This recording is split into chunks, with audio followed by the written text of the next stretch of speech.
Hey, it's Chris from Military Aviation History. I think one of the results from the Russian invasion of Ukraine has been that a lot of us have been talking way more about how do you actually accurately compare military capabilities between nation states as well as certain alliances like NATO. And as such, I've decided, you know what, I'm going to reach out to a couple of experts and talk about this subject. So today I have invited Richard Shimooka. He's a senior fellow of the Macdonald-Laurier Institute, and we talk about various things, for example, of how the doctrines in the West, especially the United States as well as NATO, have changed over the last couple of decades. As well as that, we're having a look at Russia and how the military capabilities have developed there. And as well as that, we're also looking specifically at sort of the intelligence advantage that the West has as well. And as well as that, of course, the emerging challenges as well, with Europe having to focus on Russia and the United States more and more focusing, of course, on China. So without further ado, I think this is going to be an excellent starting point for this discussion. Let me know what you think about this in the comment section below as well. Check out the description for a lot of helpful links as well on this topic. And yeah, let's cut straight to the interview. Okay, Richard, so to start off, let's look back a couple of years. There's been a lot of hype sort of about the Russian armed forces for a couple of years now. There's been a lot of discussions about NATO spending. Every country should, at least spend 2% of their GDP to carry their weight. And a lot of this discussion seems to boil down around essentially numbers, money, and the politics that's involved. And my question really at this point is is that really the best way of sort of handling this discussion? What would you say? How would you approach this? I definitely think that the money side of it is an important kind of signpost, right? To hit 2% allows a lot of these countries to have the budget in order to undertake, modernization, which I think is one of the bigger concerns that you see within the NATO nation states, right? The United States certainly is the most ahead. In the past decade, they've really pushed a new concept of operations. Multi-domain battle was one of the initial concepts that they had pushed. It's now evolved into JADC2. These are sort of the signposts or an idea of how to operate forces in a very rapid manner to identify targets quickly, prosecute them quickly, sort of disrupt enemy operations before they actually can sort of coalesce and threaten your own forces. So that's been a real big push that you're seeing among the United States and now within NATO and other countries, Germany, the United Kingdom, France, have kind of identified this as well. And you're starting to see them really push these kind of concept of operations in their own doctrine and their own thinking. And, within both NATO and within the EU, there's been an acknowledgement of that. So budgets are the first part of it. A perennial problem that you've seen within NATO, especially since the Cold War, is that you have a large amount of duplication. And that's really been a difficult area to sort of deal with because there's a lot of national kind of sensitivities and organizational kind of quirks that each nation state kind of, they really sort of rely on, right? Like Germans had conscription until I want to say 2010 or so, maybe a little earlier. Right. That's one area where you have a large standing force, right? That it doesn't really well integrate into other areas. Whereas these new concepts are really reliant on smaller, more agile forces, highly trained individuals that are able to operate not just, agilely on the ground, but deploy electronic warfare or cyber capabilities and sort of create synergistic kind of approaches to warfare that kind of attack problems, physically, like literally attack them or, deny them the ability to operate effectively in a battle space. So that kind of idea that you want to modernize these forces, you need to have the capital because this is really capital intensive, right? We're not just talking about, rifles or whatever. We're talking, again, cyber capabilities. We're talking, space-based assets. We're talking about fighters, unmanned vehicles, all networked together. That's really costly. So 2% is important, but also how you spend that money. If you're just spending it on large amounts of, infantry standing forces that aren't well equipped with some of these new capabilities, that doesn't really help NATO in a lot of cases, right? So that's kind of the two parts of that, right? Like it's the funding side, but also the capability side, and how do you organize better, more effectively? Do we see sort of, you said that this concept of these smaller sort of groups of highly trained, highly well-equipped modern forces, are starting to proliferate. Is there any sort of additional push now, let's say within NATO, to say, okay, we're going to standardize around additional equipment? Because historically, of course, that's been one of the sticking points, that there is standardization amongst NATO, but not to the point where some of these initiatives that have been carried out in the past have actually tried to carry sort of this joint force. There are certainly programs within NATO. The EU as well actually has also undertaken these kind of specific projects that are basically being kind of co-develop capabilities. I'll give you an EU example one because it's a bit different. They have these the PESCOs, which are these multinational programs that have a lead nation, right, that are able to undertake. They kind of lead the development on it, and other countries kind of build into it, right? And so you see them on electronic warfare, on medical programs, stuff like this, all these kind of different areas, and they're starting to go towards that. NATO has very similar kind of programs undergoing. That's been the case. I guess the question is are you going to see still duplication? Like, a lot of countries will do it, and then they may not push through on it. I think you're kind of seeing a bit of a more push towards these kind of programs, because the one aspect of it is that defense inflation tends to be a lot higher than actual inflation. Is just the nature of the capabilities are usually very high tech. They require a lot of development. So, and their cost, you have a very small market of goods, right? And that increases the cost. So defense inflation on defense goods, I should say, usually is higher than regular inflation. And as a result, a lot of capabilities now are starting to get pretty costly, right? And in order to have a full range of capabilities, it's harder and harder to be, have a single national provider for them. You can easily see that in fighters. Like, other than the United States, there's two major European next generation fighter programs, the Tempest and the fighter between France and Germany and Spain. That's one aspect, right? There's no bill, and then there's Saab, but Saab is looking to work. So you see consolidation within Europe because there just isn't enough for individual countries to kind of push through a lot of these projects. And so there's a bit of effort to sort of consolidate the defense industries in order to improve, right, your bang for buck, right? Because if you have more buyers, you basically increase your market size, and that means you can produce more, and that decreases the cost. If we sort of talk about sort of the geopolitical structure, then we have, of course, the US with the sort of the pivot to China, the pivot to Asia. That's going to be sort of an increasing, let's say, area of operations for the US. At the same time, now in Europe, we once again have a war, Russian invasion of Ukraine. And there seems to be now, if you look at sort of at a globe, and you look at the Western world spanning from the US over to Europe, it seems to be they're going in completely different directions, right? The US is pivoting towards their east, and the European, their west. No, yeah, well, to their west, and the Europeans are now having to look towards the east again. Is there a chance, sort of, that the conflict that we have now in Ukraine is going to draw these allies a little bit apart, also capability-wise? What's the lessons that could be drawn from this, both in terms of the capabilities that we're seeing on the ground and the development that happens, but also geopolitically?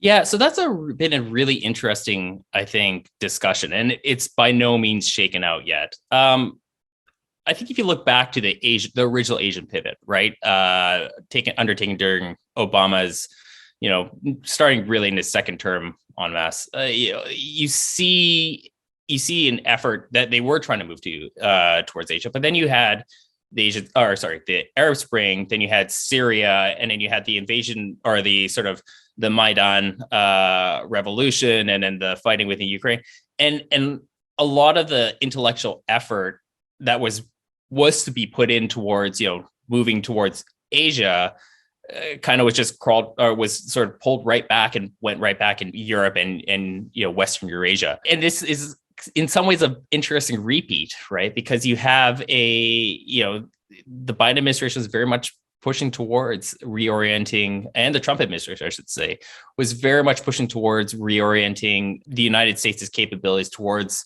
what people are calling the Asian century, right? And the rise of China and dealing with Asian security issues. And I think it's interesting. There's a bit of a complementary aspect towards dealing with Asia and also dealing with Europe. Is that dealing with the issues that we're seeing in Ukraine right now and Eastern Europe, you're looking at heavier land-based kind of capabilities, tank formations, mechanized infantry, and whatnot, right? And on the other side, in Asia, it's definitely, it's a very naval heavy kind of requirements, right? Marines are part of it. Aircraft are part of that one as well as in Europe, right? So there's a bit of a complementary, and you see the U.S. Navy is still, they're still developing new responses to the security problems in Asia, right? You see some of the political alliances that are starting to emerge, like the Quad that's between Australia, India, United States, and Japan, right? There's some talk with South Korea. So you see that on that side, they can focus a lot of the efforts there, right? Whereas like what we're now seeing in Europe, in some ways, is actually maybe helpful with the United States. You see a lot of the European states taking out a much more activist view of their, security and defense, and nowhere better. This as well, probably the best is within Germany, right? Where for the longest period of time, there was a real reticence to do anything that was seen as interventionist. You had a neutralist kind of foreign policy that really avoided antagonizing Russia, trying to play a kind of a middle role, if that makes sense. And that's all gone. Like it's one of the more dramatic foreign policy reversals you've seen in the modern era, where now you're seeing some polling that says that 6% of Germans want to thinks that they should be sending arms to Ukraine, and and reaching 2% is seen as being acceptable. For the longest time, the German military was underfunded, right? I think you can look at Sweden. I mean, a country that certainly had a neutral view of their foreign policy is sending 4,000 AT-4 anti-tank missiles to Ukraine. I mean, these are really, really big, shifts in geopolitics. And going back to your question, is that, desires that the United States has had in its foreign policy towards NATO and Europe, is that NATO or the European nations took care of their own backyard, or at least provided more. Burden sharing is the rubric that has been constantly brought up, that Europe should spend more. And you see this at various NATO summits, and the 2% was an important benchmark for that, right? Now you're actually seeing it. And so that may ease some of the United States' dilemma that they face, where to put our resources, right? If Europe is spending more, right, to support its own security, that frees up more American resources towards the Asia Pacific. And I think it's an interesting situation to view, especially in light of Russia's not so stellar performance in Ukraine. Talking about sort of the capabilities that the US has and European countries, I mean, one of the things that I think we've definitely seen with this conflict now is sort of the intelligence advantage that the West has, specifically also through the capabilities of the US. It's easy to point sort of at things like satellites and information networks and so on, but I wonder just how did it come about? How is it possible sort of that the US specifically in this case is so well informed, finds so many pieces of information, and is just able to make accurate predictions about Russia's intention regarding Ukraine, and being proven right, maybe not on the day and on the hour, but pretty much in all regards. I think that is basically the culmination of decades of effort in the U.S. Of U.S. doctrine, of U.S. defense spending. It really represents how they want to fight since the 1980s.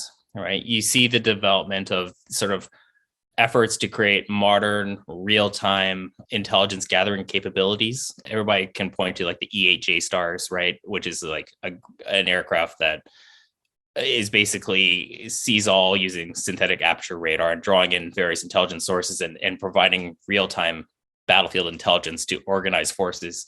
You see it a lot in operations in Iraq in 91, in Iraq 2003, even some of the stabilization efforts, and in Iraq and Afghanistan throughout the 2000s and 2010, where you see these very detailed sort of operational pictures be developed and identifying threats as fast as they can, sending forces, maneuvering forces, very quickly. And so I think what you see today with Ukraine and how DOD, has operated is that this is kind of just par for the course. Is that the United States for past, you could probably say 60 years, 70 years since the Second World War has developed a massive intelligence apparatus that extends all the way from regular sort of intelligence, like identifying what's going on in another country, all the way to what's going on to individual soldiers. And that whole system is on display now, right? In the weeks before what we saw before the invasion, you saw large amounts of overflights of large capabilities like E8s, P8s, Global Hawk, even smaller capabilities that basically are able to draw in all this information, and then they've developed an apparatus that is able to sift through it and provide unparalleled understanding of what's going on, right? And that is just kind of the hallmark of how the United States and to some degree the West kind of undertakes operations. Yeah, and keeping that in mind, what you just said about the intelligence advantage that the US has, the question that I would have, of course, a lot of that information is classified, but even though there is open source data, there's data coming out of Russia that is open source as well. How is it possible then, shall we say, I'm going to phrase this maybe a bit controversially, but a lot of experts have been sort of talking about the capabilities that Russia has and have been part of this, maybe not willingly, but have been part of this spectacle that the Russians sometimes have put out, right? Yep. With Checkmate, with all their new tanks, with the Terminator, BMP, and so BMT. How has the West sort of gotten Russian military capabilities this wrong? So I think that's a really interesting question, and that is something that has gone on. Like you're starting to see this play out within Twitter and social media and sort of various the starting articles that kind of discuss this area. That there is a spectacle. People see that they think about their armada and that's really that's a capability, but it was well known for a long time that the vast bulk of the modernization was with basically updating older systems. It wasn't the Armada that was being built. It was the T-72 B3M. It was the Su-35 that was being built, which is basically an update of the Su-27, right, from the Soviet era. So that was understood that the modernization was not going to be these brand new fighters. It was basically the old stalwarts that were being updated, right? There was some question that there was a greater development of precision guided munitions because we saw a lot of those being used in Syria, which was to some degree was being used as kind of like a testing area for some of these new modernized equipment. The problem with this, and I think this goes to your question, the broader question, is how would this actually play out in a much larger conflict? Because it's easy to do something like Syria, where you only have like a couple thousand troops on the ground. You have an air base. You're kind of running sorties there. You can support that with basically your most modern military equipment. What is your capacity to do it instead of a couple thousand, 100,000? 200,000 troops, right? Like with thousands of aircraft technically in the area, right? Can you support those kind of level of operations? Can you sustain that with that high tech, high capability level? And the question is, from that 200,000 level to the 1,000 level, where's that line? Where was the line where the capabilities actually, the sustainment for that high level of operations existed? I think a lot of people thought, well, it's probably maybe 100,000 or something, right? It seems pretty apparent that it may not have been much further than what they could do in Syria. And I think that's what shocks a lot of people, right? That the sustainment ability for this high-tech warfare that they were trying to show off in Syria wasn't much further that they don't have that kind of level. And that goes to a whole host of other issues, right? Like one of the biggest ones is what's the size of the actual Russian defense budget and how much value for money they get.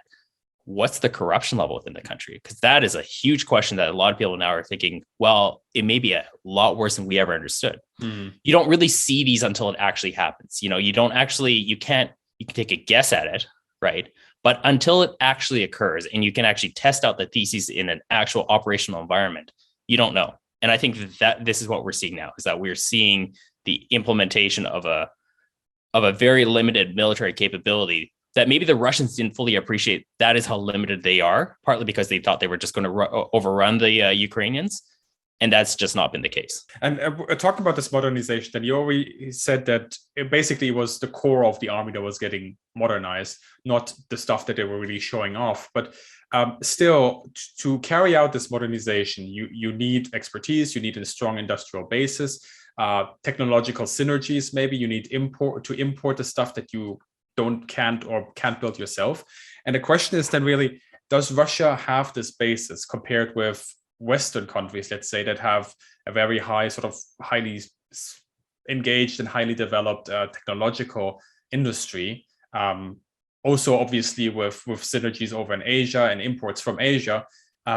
But where does Russia sit there, and how does it, let's say, compare to the US, where they sort of the civilian military industries continue to sort of work with each other? Yeah, that's a good question. So the Russian Federation certainly is a much more government-funded, directed system, right, compared to the United States, where in the United States you have a very large civilian aircraft industry. You have a very large research and development ecosystem that isn't purely government-funded, that can kind of be self-sustaining for some technologies. Some parts of the sort of the industrial value chain can be actually separated out and sustained on its own. So the United States and the West in general, this is not just the United States, this is France, Germany, the United Kingdom, can kind of rely on some civilian areas to help sustain their industry.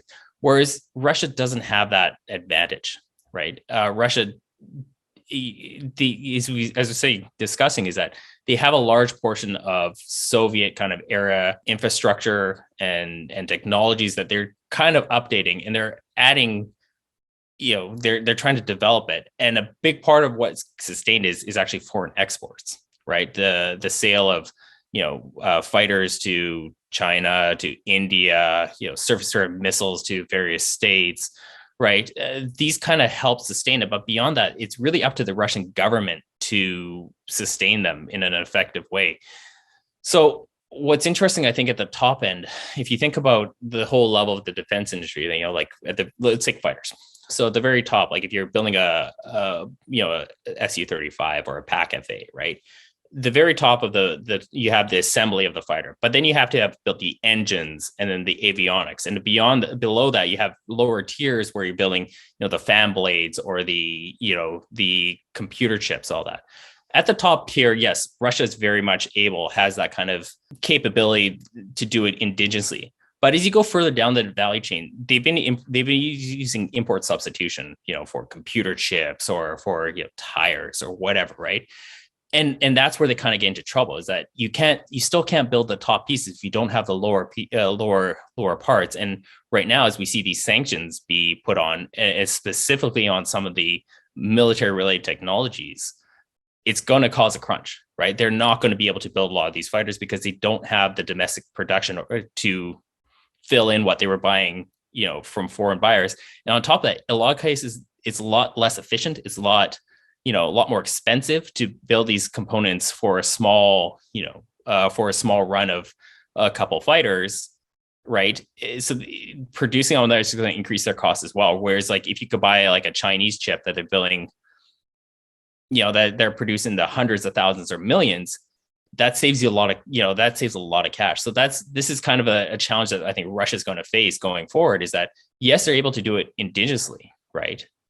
Not well, because they don't have the funds to actually do full out modernization. You just don't see the sort of level of real advancement that you're seeing out of the West, or even in China as well, where you see new, large amounts of investment that are seeing real, if not, certainly more than revolutionary designs like the J20 or whatnot. And as we then talk sort of about these products, let's say, being built, let's assume now, for the discussion that we also have, basically in the Western countries, in Europe, Germany, of course, we'll still have to see what they're actually going to put into practice. But buying modern military equipment in Western countries, and you've mentioned this before, it tends to be sort of full of controversy. It's in a very expensive business. And there's always also going to be sort of comparisons with older machines, how the capabilities stack up.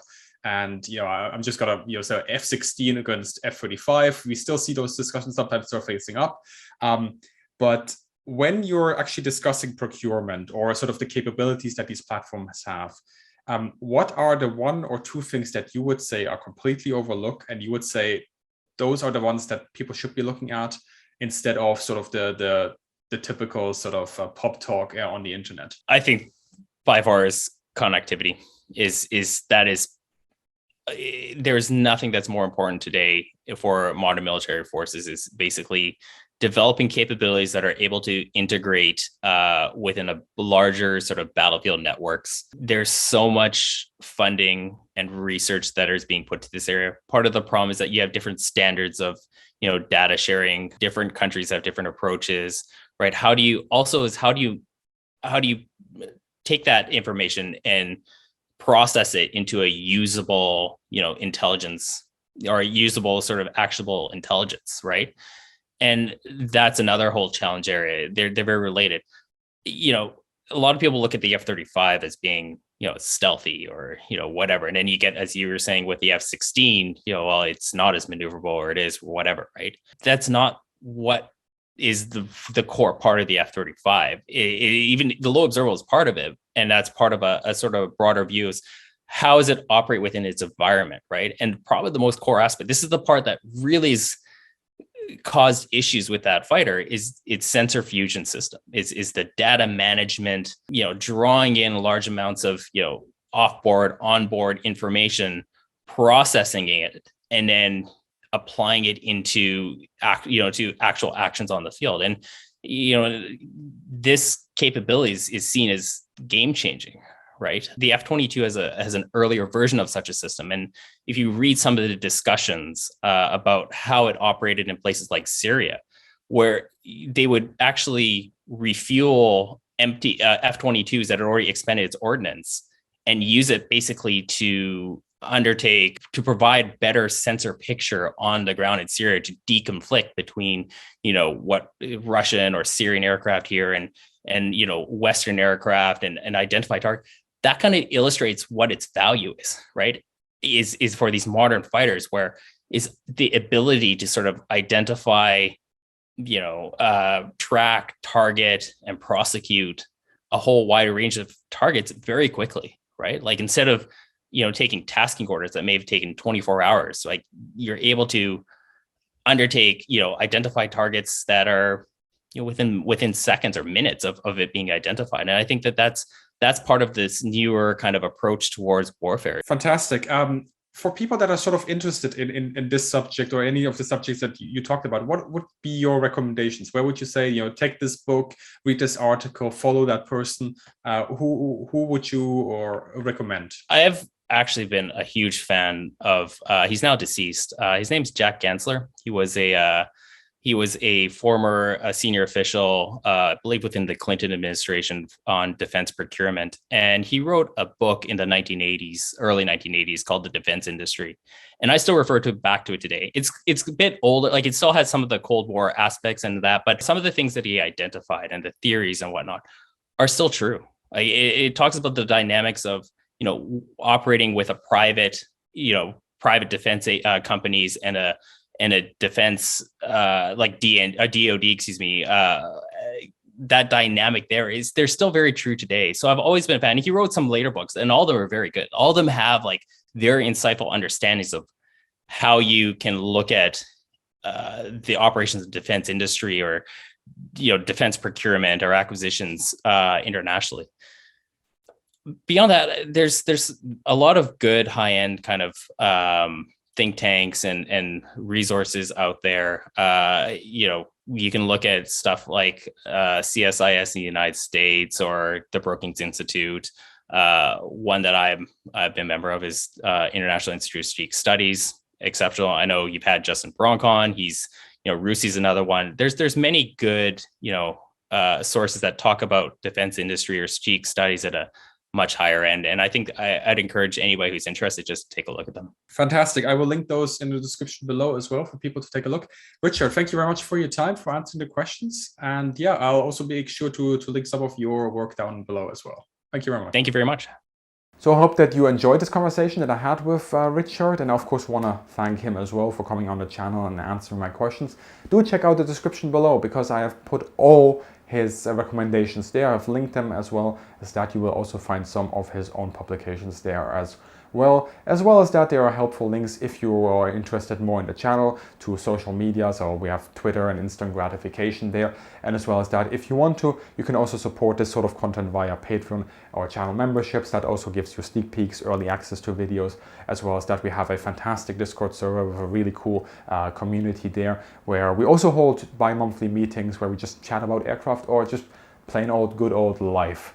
So do check that out as well if you're interested. Upcoming content on the channel, there is going to be a conversation with another expert on the F-15 as well as the development of the F-16. That is a really cool interview as well. Do have an eye out for that.